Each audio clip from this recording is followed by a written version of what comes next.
तो पहले तो दीपावली, भैया दूज और धनतेरस सभी की आपको बिलेटेड शुभकामनाएं।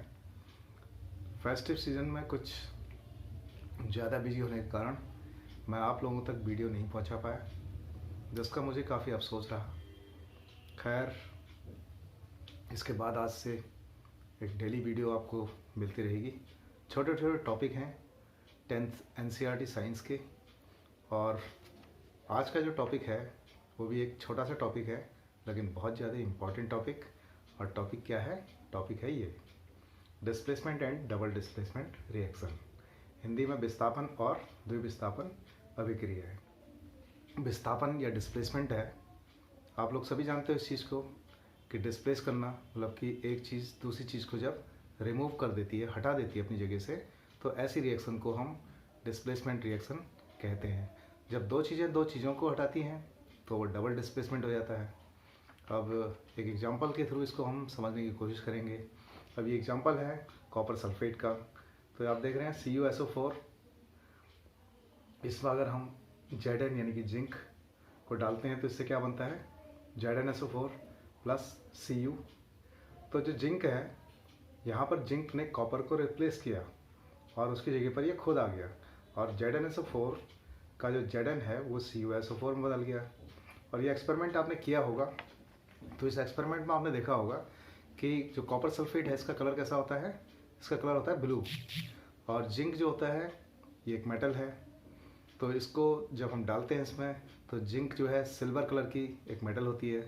तो इसको जब हम डालते हैं तो 10-15 मिनट के बाद जो जिंक है वो ब्लैक होना शुरू हो जाता है, और जो कॉपर सल्फेट का कलर है वो कलर चेंज हो जाता है। तो ये जो रिएक्शन है ये है सिंगल डिस्प्लेसमेंट रिएक्शन, यानी कि एक विस्थापन अभिक्रिया। अब अगर हम इस एक्सपेरिमेंट को उल्टा कर दें, मतलब कि CuSO4 ना लेकर के ZnSO4 लें और इसमें एक कॉपर की वायर डाल दें या कॉपर जो है की प्लेट डाल दें, तो इससे क्या होगा कि एक तो जो है संभावना थी कि कॉपर जिंक को रिप्लेस कर दे, लेकिन कॉपर जिंक को रिप्लेस नहीं कर पाता है, और रिप्लेस नहीं कर पाता है तो इस कारण ये रिएक्शन नहीं होती है, तो नो रिएक्शन होती है। तो ये नो रिएक्शन होती है, इसका जो रीजन है वो होता है मेटल की एक रिएक्टिविटी सीरीज होती है। तो रिएक्टिविटी सीरीज यहाँ पर बहुत इंपॉर्टेंट सीरीज है। रिएक्टिविटी सीरीज के अंदर जो ज़्यादा रिएक्टिव मेटल्स होती है उनको ऊपर लिखा जाता है, और जो लेस रिएक्टिव मेटल होती हैं वो नीचे लिखी जाती है। अब हाई रिएक्टिव और लेस रिएक्टिव क्या होती हैं, या आप सिंपली समझ सकते हैं जैसे कि गोल्ड है, तो गोल्ड के हम ज्वेलरी बनाते हैं, इस पर जो है किसी का रिएक्शन नहीं होता है, इसलिए ये मेटल प्रीसियस भी है और पृथ्वी के अंदर काफ़ी कम मात्रा में पाई जाती है। जबकि आयरन है तो आयरन में बड़ी जल्दी रस्टिंग हो जाती है, तो आयरन जो है वो ज़्यादा हाईली रिएक्टिव है और गोल्ड जो है वो लेस रिएक्टिव है। तो ऐसी जो है बहुत सारी मेटल्स होती हैं, और बहुत सारी मेटल्स में जो हाईली रिएक्टिव है उनको हम ऊपर लिखते हैं। अब इसमें एक कुछ मेटल्स की एक सीरीज बनी हुई है, तो इस सीरीज को रिएक्टिविटी सीरीज के नाम से जाना जाता है, और ये आपके 3rd चैप्टर में भी आएगी। तो बेहतर होगा कि इसको पहले चैप्टर में आप याद कर लीजिए ताकि ये आपके आगे भी काम आती रहे। अब ये जो सीरीज है वो सबसे ऊपर जो मेटल आती है इस पर, तो वो जो मेटल आती है इसमें पोटेशियम। तो पहले नंबर पे पोटेशियम आती है, दूसरे नंबर पे सोडियम आती है, और तीसरे नंबर पर कैल्शियम आती है। अब ये आपकी बुक में भी दिया हुआ है और मैं आपको यहाँ पर दिखा भी देता हूँ। तो ये एक रिएक्टिविटी सीरीज है जिसके अंदर ये मेटल्स मैंने यहाँ पर लिखी हुई है। अब इसको अगर हम याद करने का तरीका बनाएं, तो जो याद करने का तरीका है तो ये कुछ इस तरीके से है कि please stop calling me a careless zebra, instead try learning how copper shapes gold. अब प्लीज़ में P वर्ड है, इसका आप पोटेशियम लिख दो।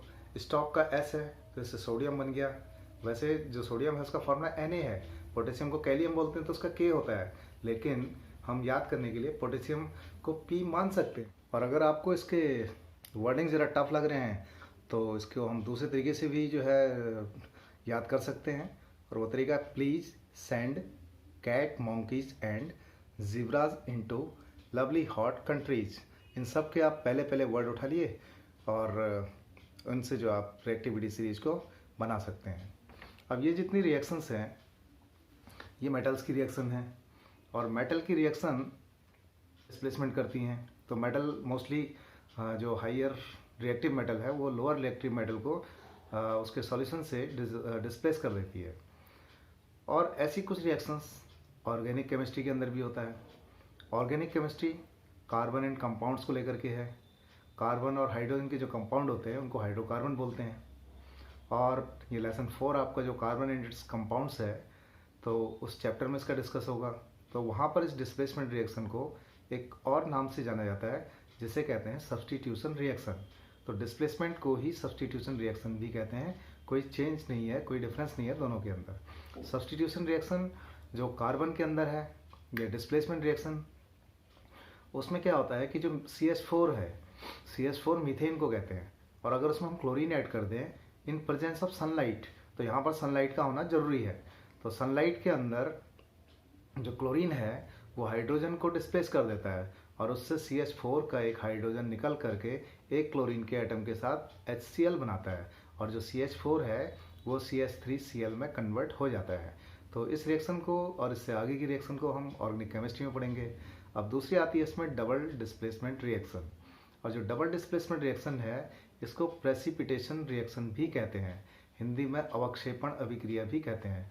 इसमें जैसे Na2SO4 और BaCl2 है, सोडियम सल्फेट और बैरियम क्लोराइड को जब हम लेते हैं तो सोडियम बैरियम को डिस्प्लेस कर देता है, क्योंकि सोडियम हाईली रिएक्टिव है बैरियम से, तो सोडियम क्लोराइड बनाता है। सोडियम को क्लोरीन चाहिए होता है और बैरियम और सल्फेट बच जाते हैं, वो आपस में बॉन्डिंग करके BaSO4 बना देते हैं। BaSO4 इनसॉल्युबल होता है, जो कि घुलता नहीं है, और घुलता नहीं है तो भारी होने के कारण ये नीचे बैठ जाता है, तली में रह जाता है। तो इसलिए जो है इसको हम प्रेसिपिटेट बोलते हैं।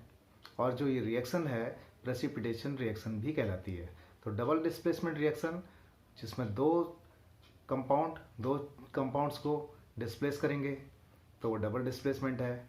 सिंगल डिस्प्लेसमेंट जिसमें एक कंपाउंड को डिस्प्लेस करेगा वो सिंगल डिस्प्लेसमेंट है।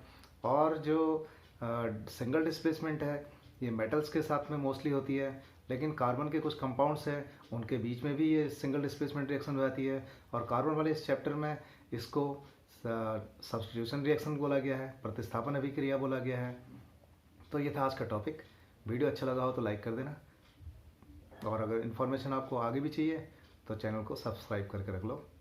Thank you very much for watching this video.